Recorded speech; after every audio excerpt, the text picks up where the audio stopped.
নমস্কার, সবাই কেমন আছেন? আশা করি ভালো আছেন। আমিও ভালো আছি।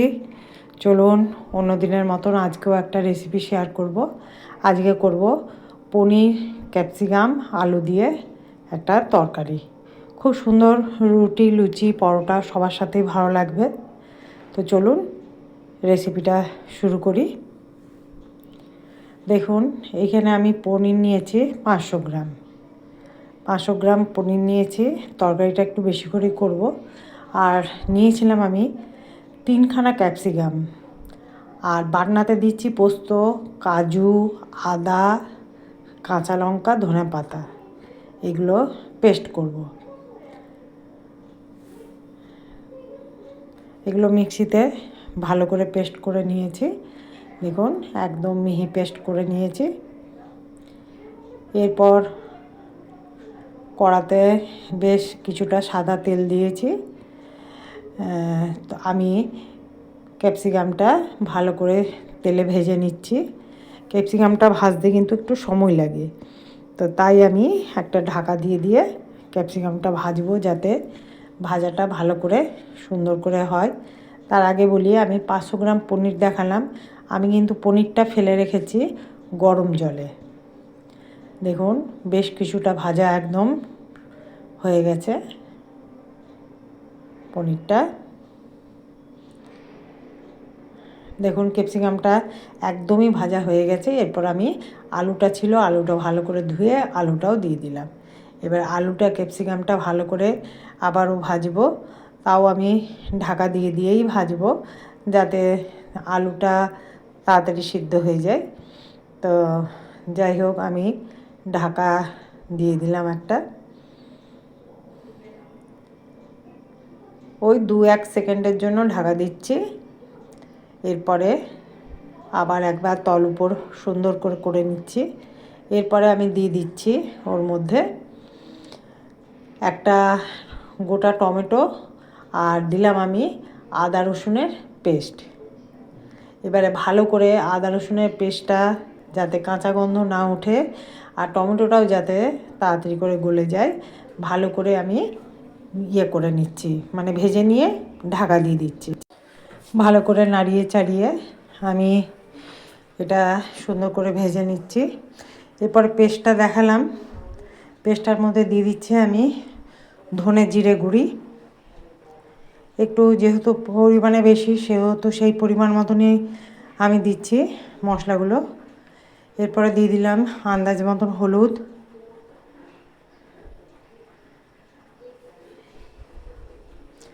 আন্দাজ মতো নুন দিলাম, আর দিলাম একটু গরম মশলা গুঁড়ি। দেখুন, গরম মশলা গুঁড়ি দিলাম। আর আমি ঢাকা দিয়ে দিয়েছিলাম, দেখেছিলেন আমি ভালো করে আদা রসুনের পেস্টটাও গন্ধটা চলে গেছে, আর টমেটোটাও দেখে বুঝতে পারছেন টমেটোটাও বেশ সুন্দরভাবে গলে গেছে।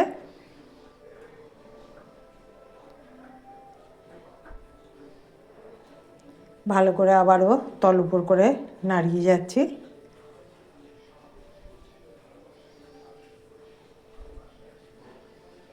এরপরে দিয়ে দিলাম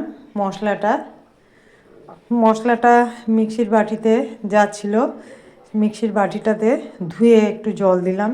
মিক্সির বাটিটাতে অনেকটাই লেগেছিল, আর যেহেতু এখানে কাজু আছে, পোস্ত আছে, তলে কিন্তু লেগে যাওয়ার ভয় থাকে, তাই ঘন ঘন নাড়াতে হবে। আর দিয়ে দিলাম বেশ কিছুটা মটরছিমি, আমি ছাড়িয়ে রেখেছিলাম, মটরছিমিটাও দিয়ে দিলাম।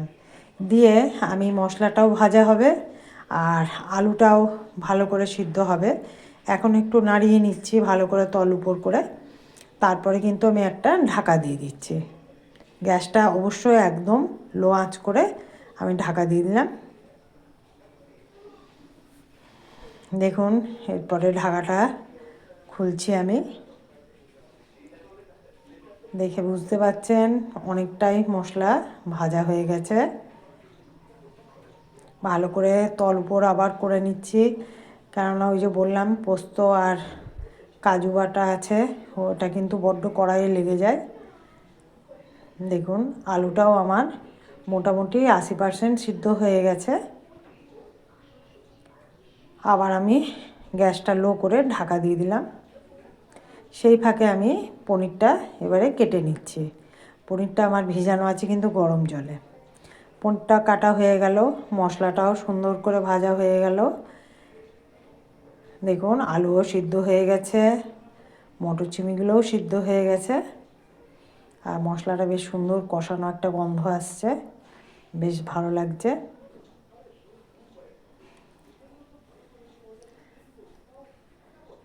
মশলা যত কষানো হয় তরকারি স্বাদ কিন্তু খুব ভালো হয়।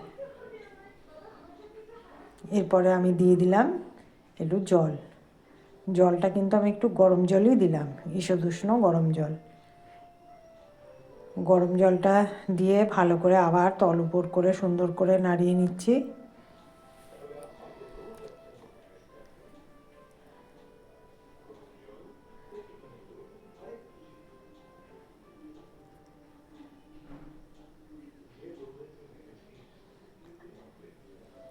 দেখুন ভালো করে একদম নাড়িয়ে নিলাম।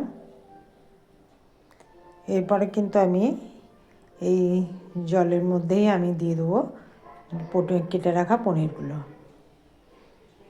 কেননা পনিরগুলো তো আমি ভাজিনি, হ্যাঁ, কাঁচা পনির, তো সেই কারণে পনিরগুলোতে তো একটু স্বাদ আনতে হবে, নুন হলুদ একটু ঢুকতে হবে, নাহলে ভালো লাগবে না খেতে। তাই একটু জলটা কিন্তু বেশি দিয়েছিলাম। আর পনিরগুলো এবারে একটু নুন হলুদ সব ঢুকে যাক পনিরগুলোর মধ্যে। এর মধ্যে আমি আরেকটা জিনিস অ্যাড করব, একটু চিনি দিলাম, কেননা পনিরের তরকারি একটু মিষ্টি না হলে ভালো লাগে না। আর দিচ্ছি বেশ কিছুটা কস্তুরি মেথি। কস্তুরি মেথিটা দিলে খুব সুন্দর গন্ধ হয়। আবার আমি ঢাকা দিয়ে দিলাম। দেখুন এরপরে আমার পনিরগুলো দেখে বুঝতে পারছেন সবই একদম পুরো রেডি হয়ে গেছে।